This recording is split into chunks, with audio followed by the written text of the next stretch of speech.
Kita lihat ya tekstur nasinya, pulen ya.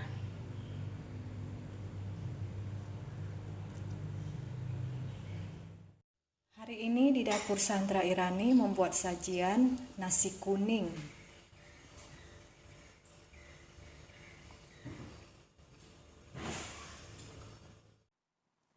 Assalamualaikum, apa kabar ibu-ibu dan sahabat semuanya? Saya doakan mudah-mudahan sehat-sehat selalu dan tetap bersemangat ya. Kita bertemu lagi di channel saya Sandra Irani.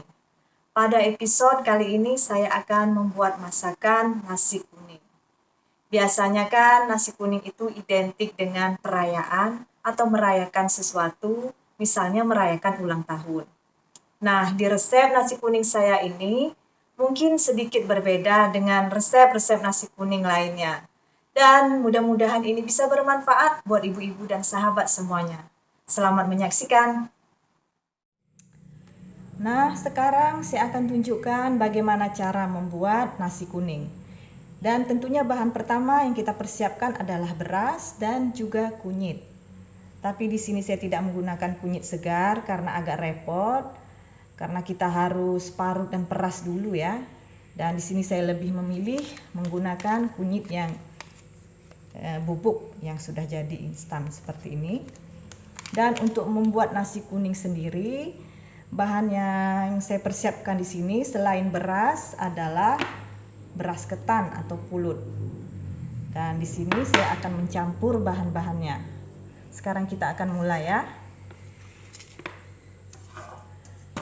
Kita siapkan baskom seperti ini dan di sini ada alat penakar beras. Biasanya kalau kita membeli magic rice cooker, kita mendapatkan alat takar seperti ini ya.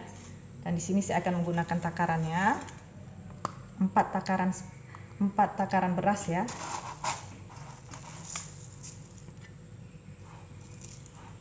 Nah, ini dia seperti ini.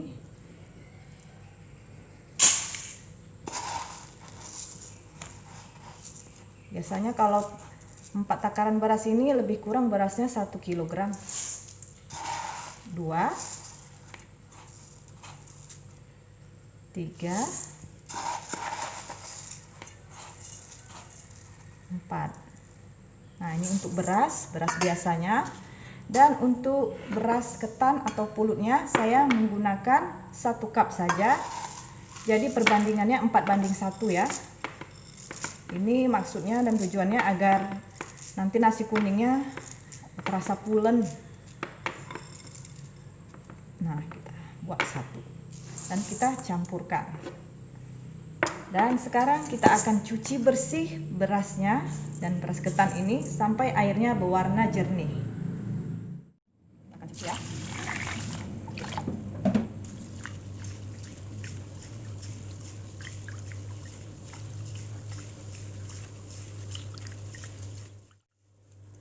Biasanya kita membutuhkan 4 atau sampai 5 kali cuci. Saya rasa 4 kali aja udah airnya sudah jernih. Kemudian langkah selanjutnya kita akan tuangkan air secukupnya sampai terendam.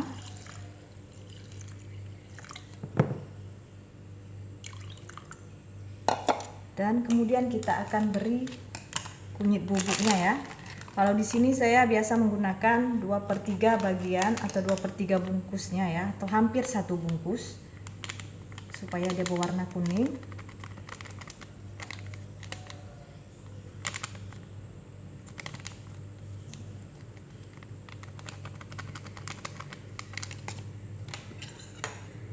Kita aduk-aduk ya pakai sendok biar merata.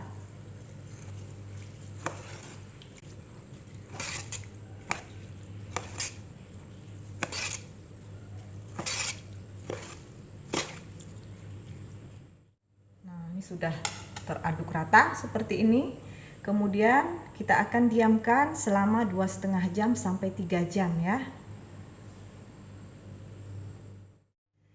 Sebentar lagi beras kuning ini akan kita buang airnya, tapi menjelang itu kita akan memerah santannya dulu. Di sini saya menggunakan setengah bagian dari kelapa yang sudah diparut dan akan saya haluskan dengan menggunakan blender.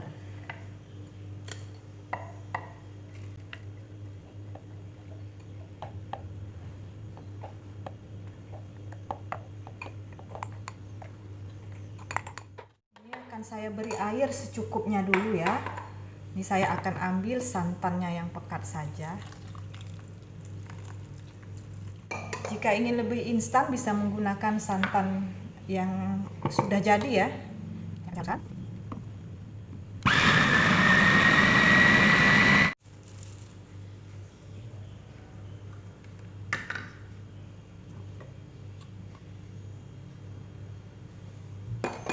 Jadi saya akan pas santannya.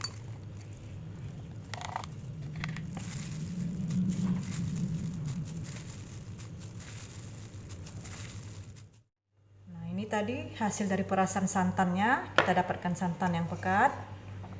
Ini saya akan tuangkan ke gelas ukur.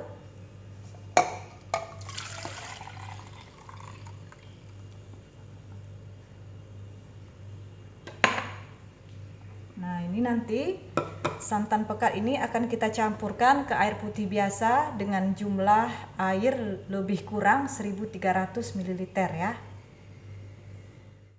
Ini saya akan buang airnya. Kemudian akan saya bilas satu kali ya dengan air putih biasa lagi.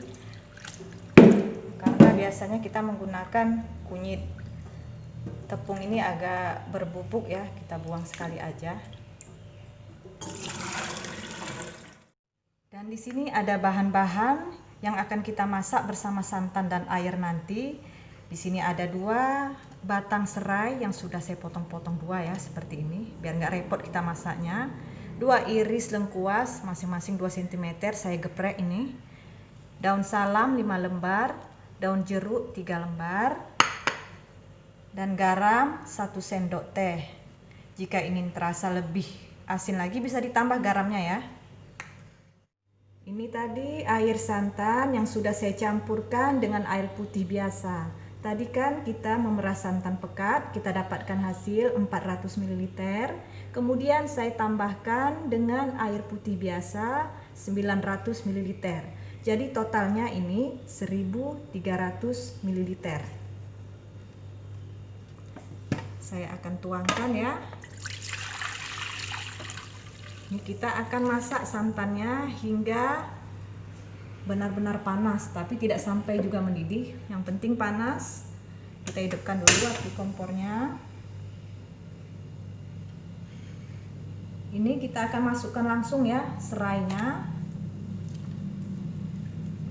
daun jeruknya, daun salam, lengkuas, dan ini akan saya tambahkan.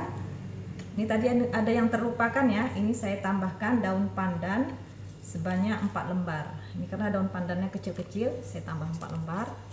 Jadi biar harum. Kemudian akan saya masukkan garam.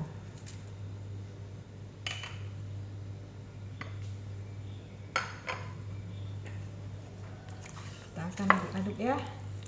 Sebentar. Kita akan mengeluarkan baunya dulu dari rempah-rempah ini.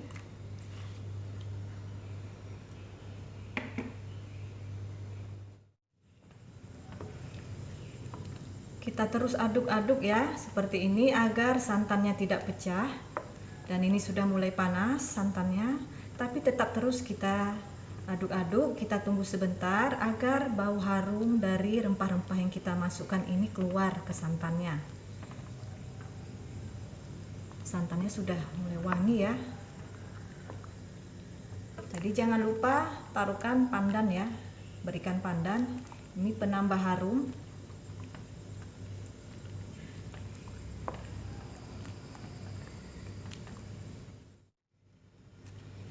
Ini hampir mendidih, tadi sudah, kita masukkan langsung berasnya ya.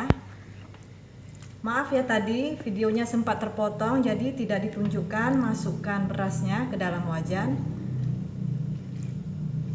Karena tadi lampu PLN tiba-tiba padam ya.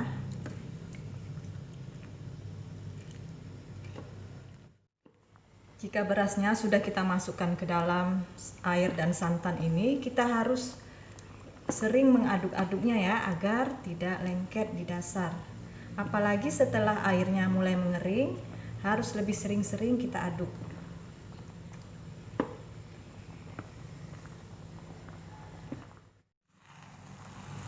Ini sudah mulai mengering ya. Sebentar lagi kita akan matikan api kompornya. Kita aduk-aduk lagi sebentar. Nah, ini kemudian kita matikan api kompornya. Kemudian kita akan kukus dia ke dalam dandang ya.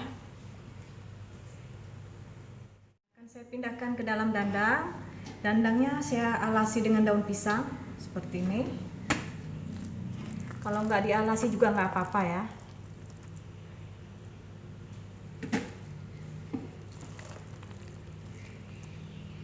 Alasi daun pisang untuk lebih mempermudah jika kita nanti membersihkannya.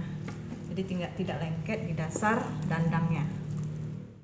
Kemudian kita akan kukus kurang lebih 40 menit atau sampai nasinya matang.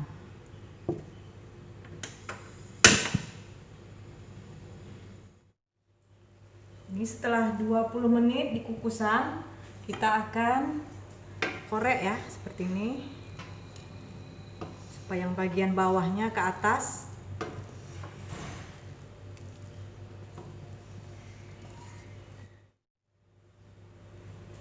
Kemudian kita akan kukus lagi hingga matang. Nah, ini sekarang udah matang.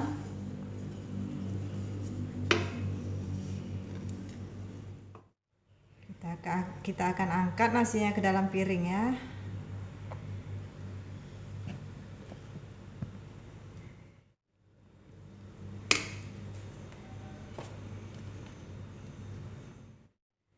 Ini sangat lezat ya kalau kita makan bersama rendang, baik itu rendang daging, rendang ayam, rendang kentang, sama telur puyuh, atau sambal goreng teri.